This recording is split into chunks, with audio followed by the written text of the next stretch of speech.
Example number 7 हम कर रहे हैं।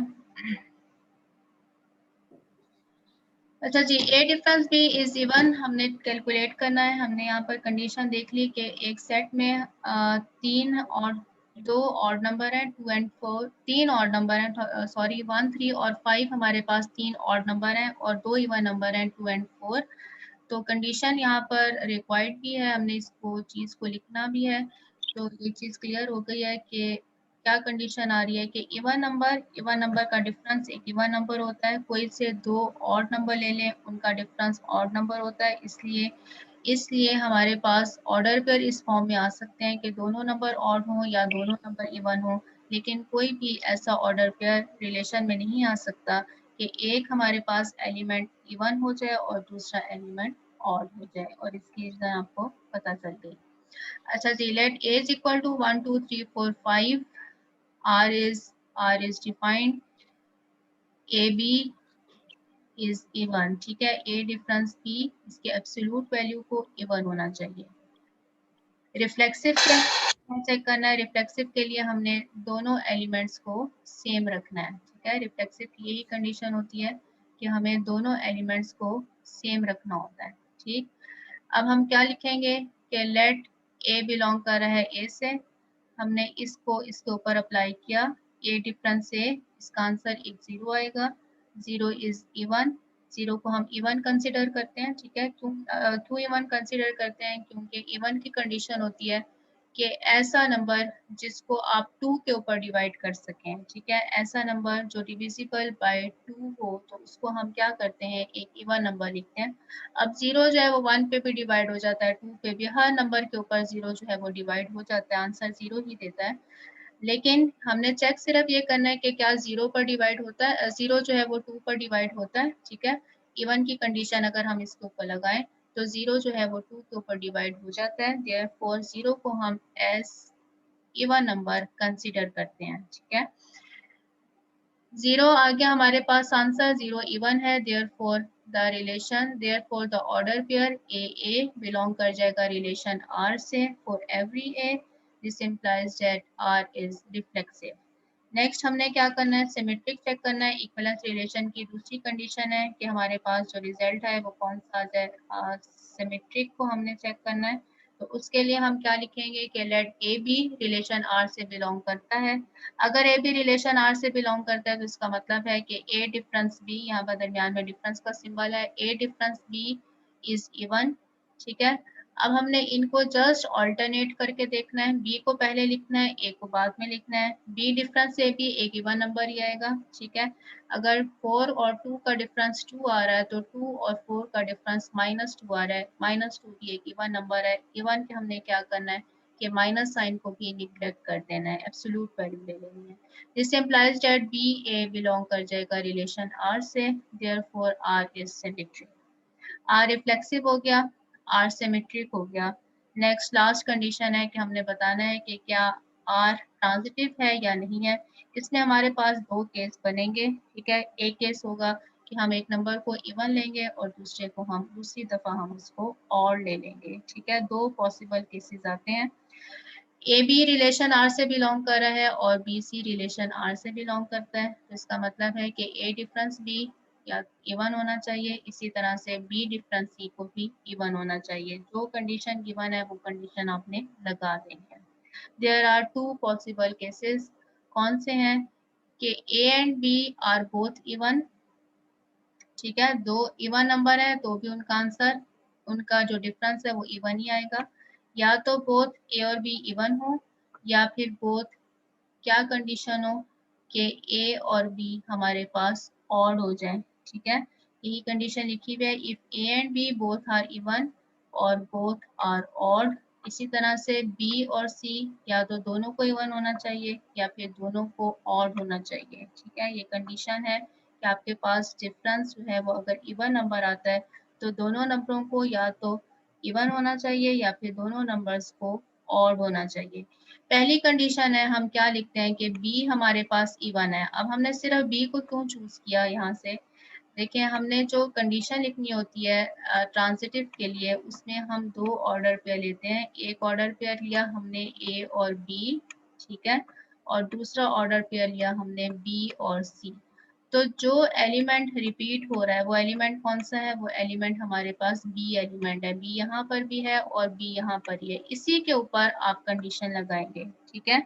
हम पहले लिख लेते हैं कि जब बी इवन है, अगर बी इवन है और ए डिफरेंस बी आपके पास इवन आना चाहिए, तो क्या होना चाहिए? ए को भी एक इवन नंबर होना चाहिए, ठीक है। When B is even, A B relation R से बिलोंग करेगा and B C relation R से बिलोंग करेगा। ए डिफरेंस बी इवन आ रहा है और बी डिफरेंस सी इवन आ रहा है, तो लाजमी तौर पर ए को भी इवन होना चाहिए और सी को भी इवन होना चाहिए, क्योंकि बी इवन था, ठीक है।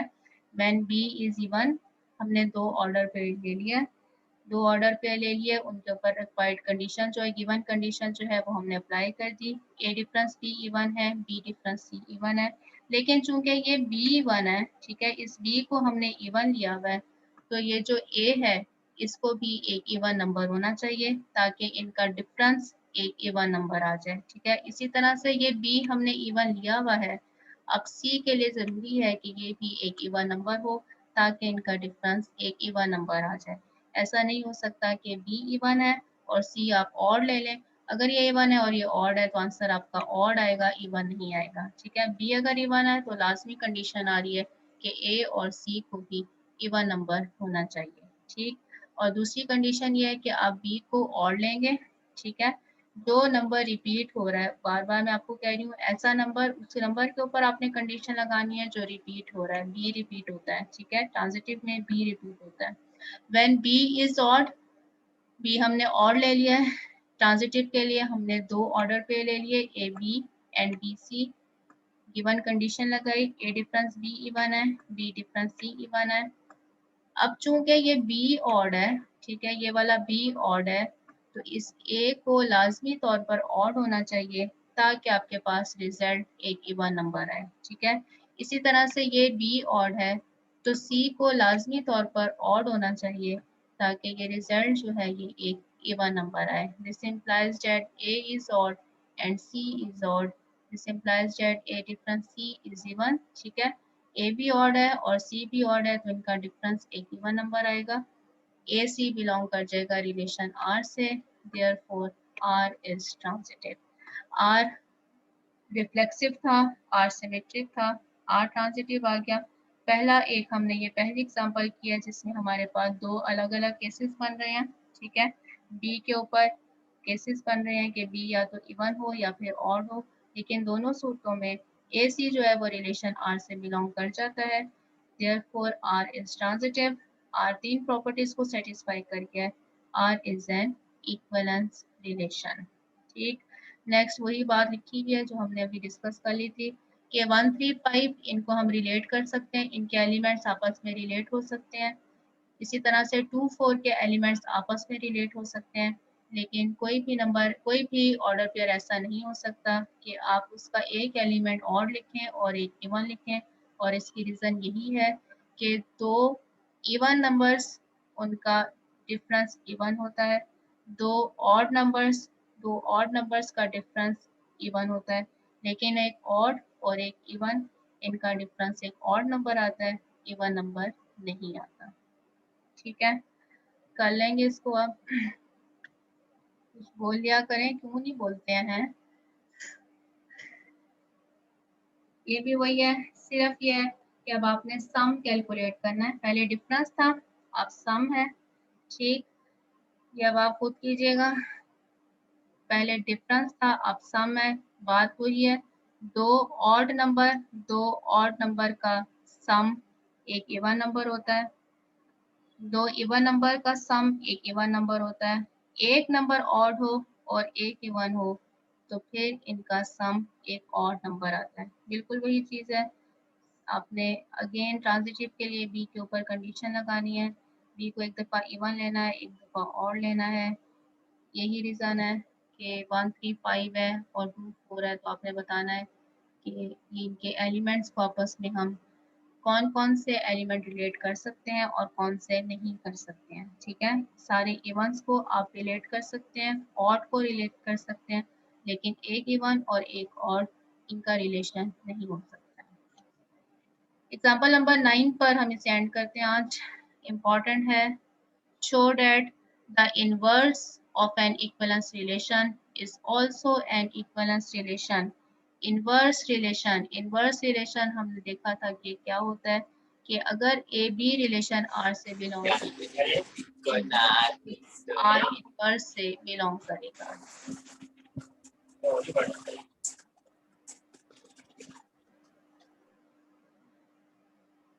Let R be an equivalence relation, R एक इक्वलेंस रिलेशन है, ये चीज हमें गिवन है कि आर एक इक्वलेंस रिलेशन है। हमें ये शो करना है कि आर इनवर्स भी एक इक्वलेंस रिलेशन है। ठीक है, let R be an equivalence relation on S, S लिख लें या ए लिख लें, हम पहले ए लिखते आए हैं, चाहें तो आप यहाँ पर ए ही रहने दें। Let R be an equivalence relation on S, then we have to show that R inverse is also an equivalence relation on S। ठीक है, अब इनवर्स रिलेशन जरा याद कर लें, हमने इनवर्स रिलेशन पहले पढ़ा हुआ है। जस्ट आपने ये करना होता है कि ऑर्डर पेयर के एलिमेंट्स को इंटरचेंज करना है, तो वो एलिमेंट कहाँ चला जाएगा, वो ऑर्डर पेयर आर इनवर्स में चला जाएगा। ठीक है, let R be an equivalence relation, R चूंकि इक्वलेंस है देयरफॉर आर रिफ्लेक्सिव होगा। ठीक है, इक्वलेंस रिलेशन बनाने के लिए हमने यही बताना है कि रिलेशन रिफ्लेक्सिव है, सिमेट्रिक है और ट्रांजिटिव है। आर हमारे पास एक इक्विवेलेंस रिलेशन है, तो लाजमी तौर पर आर को रिफ्लेक्सिव होना चाहिए। ठीक है, और रिफ्लेक्सिव की क्या कंडीशन है कि for all A belonging to the set S, for all A belonging to the set S, ठीक है, order pair A relation R से बिलोंग करेगा। अब चूंकि ये एलिमेंट्स आपस में सेम हैं, ठीक है, सेम एलिमेंट्स हैं, कोई फर्क नहीं पड़ेगा अगर हम इनको आपस में इंटरचेंज कर दें। ठीक है, ए इस वाले ए को इधर लिख लें और इस ए को इधर लिख लें, कोई फर्क नहीं पड़ेगा, ऑर्डर पे ए ही रहेगा। हमने लेकिन इनको इंटरचेंज किया है। ठीक है, ए इंटरचेंज करने से आर इनवर्स में चला जाएगा। ठीक है, अगर आप ऑर्डर पेयर को इंटरचेंज करते हैं, ठीक, अगर ए बी ऑर्डर पेयर है जो कि रिलेशन आर में है, ठीक है, तो इंटरचेंज करने से, इंटरचेंज इनवर्स की यही प्रॉपर्टी है कि B A order pair are inverse में चला जाता है।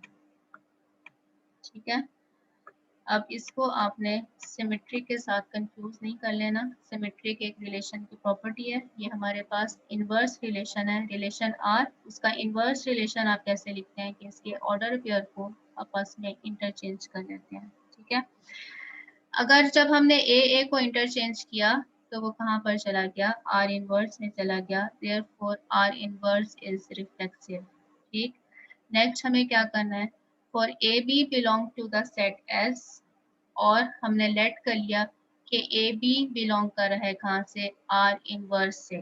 ठीक है, ए बी रिलेशन बिलोंग कर रहा है आर इनवर्स से। ठीक, यहाँ से देख लें, लेट हमने क्या किया, लेट हमने किया है कि ए बी, क्योंकि हमने आर इनवर्स को सिमेट्रिक बताना है, तो हम ए बी कहाँ से लेंगे, बिलोंग कराएंगे इसको आर इनवर्स से। ठीक है, अगर ये आर इनवर्स से बिलोंग कर रहा है, ठीक, तो बी ए कहाँ चला जाएगा, बी ए चला जाएगा आर में। ठीक है, ए बी आर इनवर्स से बिलोंग कर रहा है, तो B A order pair R में चला जाएगा। ठीक है, अब कंडीशन है, क्योंकि आर, ये वाला आर जो है ये एक इक्विवेलेंस रिलेशन है, देयरफॉर क्या कंडीशन होगी कि आर सिमेट्रिक होगा। अब सिमेट्रिक की क्या कंडीशन थी, सिमेट्रिक की कंडीशन है कि अगर बी ए रिलेशन आर में है तो फिर ए बी को भी क्या होना चाहिए, रिलेशन आर में मौजूद होना चाहिए। ठीक है, ए बी कहाँ चला जाएगा, ए बी रिलेशन आर में चला जाएगा।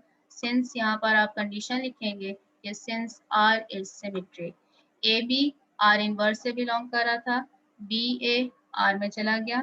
ठीक है, since R is symmetric therefore A B relation R से बिलोंग करेगा, दिस इम्प्लाइज दैट, क्या इम्प्लीकेशन आएगी हमारे पास कि बी हमने पहले लिखा और ए बाद में लिखा, तो ये बी ए एलिमेंट कहाँ पर चला गया, आर इनवर्स में चला गया। ठीक है, हमने लेट किया था कि ए भी आर इनवर्स से बिलोंग करता है। कंडीशन हमारे पास आ गई कि बी ए भी आर इनवर्स से बिलोंग करता है।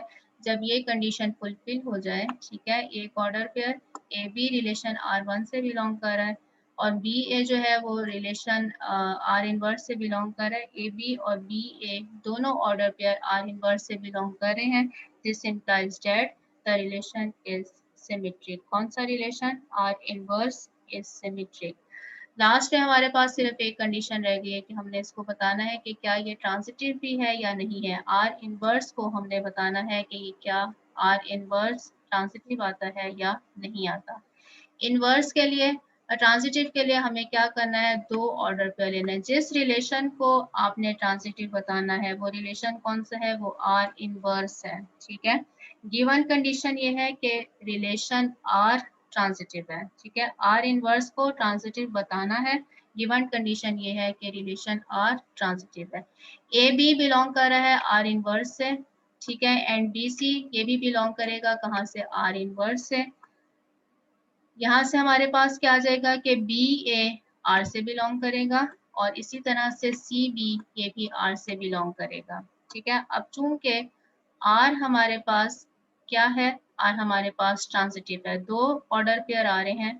एक ऑर्डर पेयर आ रहा है ए बी बी ए ये भी रिलेशन आर से बिलोंग कर रहा है।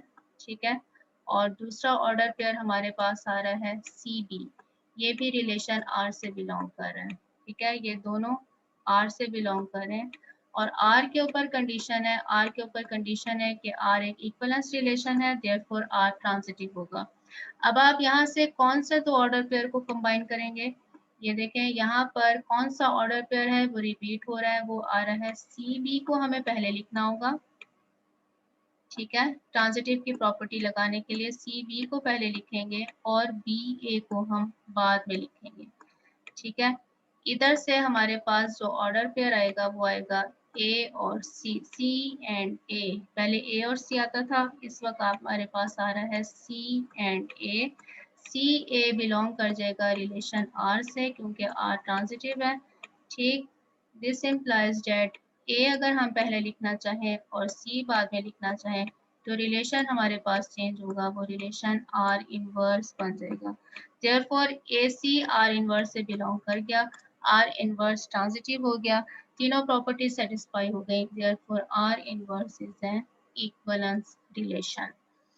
ठीक है जी, यहाँ तक पढ़िएगा, कोई प्रॉब्लम हो तो पूछ लीजिएगा, कल इंशाल्लाह आगे चलेंगे। ओके, अल्लाह हाफिज।